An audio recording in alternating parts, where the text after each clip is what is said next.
Ketika Bung Karno mengajukan syarat, dialog pun terjadi antara Bung Karno dan Khrushchev. Saya mau datang ke Moskow dengan satu syarat mutlak yang harus dipenuhi. Tidak boleh tidak, kata Bung Karno. Khrushchev pun balik bertanya, apa syarat yang Paduka Presiden ajukan? Bung Karno menjawab, temukan makam Imam Bukhari, saya ingin mensiarahinya. Tentu saja Khrushchev yang komunis tulen pun sangat bingung. Siapa Imam Bukhari, pikirnya. Khrushchev segera memerintahkan pasukan elitnya untuk menemukan makam yang dimaksud. Ternyata hasilnya nihil. Khrushchev kembali menghubungi Bung Karno. Maaf Paduka Presiden, kami tidak menemukan makam orang yang Paduka cari. Apa Anda berkenan mengganti syarat Anda? Bung Karno pun tersenyum sinis. Kalau tidak ditemukan, ya sudah, saya urungkan niat untuk ke negara Anda. Mendengar pernyataan Bung Karno, sontak membuat kuping Khrushchev panas memerah.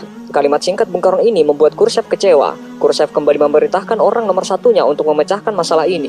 Akhirnya, setelah melalui penelusuran yang teliti, serta mengumpulkan informasi dari orang-orang tua muslim di sekitar Samarkand, akhirnya makam imam besar kelahiran kota Bukhara tahun 810 Masehi itu ditemukan.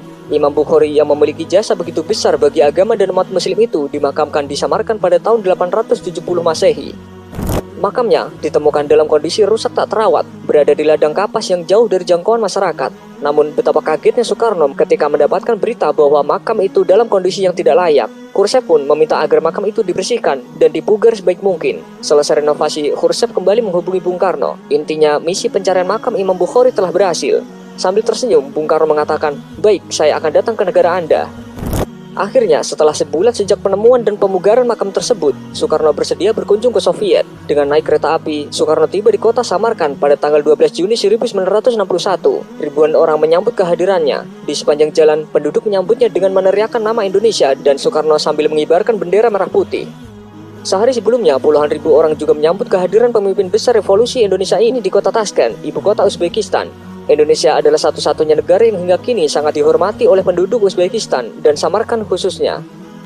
Sejak Bung Karno tiba pada malam hari, beliau langsung membaca Al-Quran sampai pagi hingga beliau tidak tidur.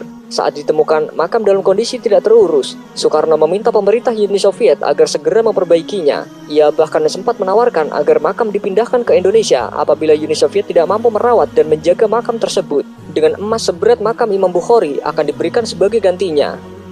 Versi lain yang berkembang di Uzbekistan menyebutkan berkat Soekarno, makam Imam Bukhari dipugar besar-besaran. Dulunya makam itu tidak terlihat kemegahannya, tetapi jelang ziarah Soekarno, makam dibersihkan dan direnovasi hingga tampak megah. Sejak saat itu, pihak Barat pun menilai kunjungan Soekarno ke Moskow tak hanya untuk urusan politik, melainkan juga ziarah. Dan hal ini juga menunjukkan kepada mata dunia bahwa Indonesia tidak bisa diatur.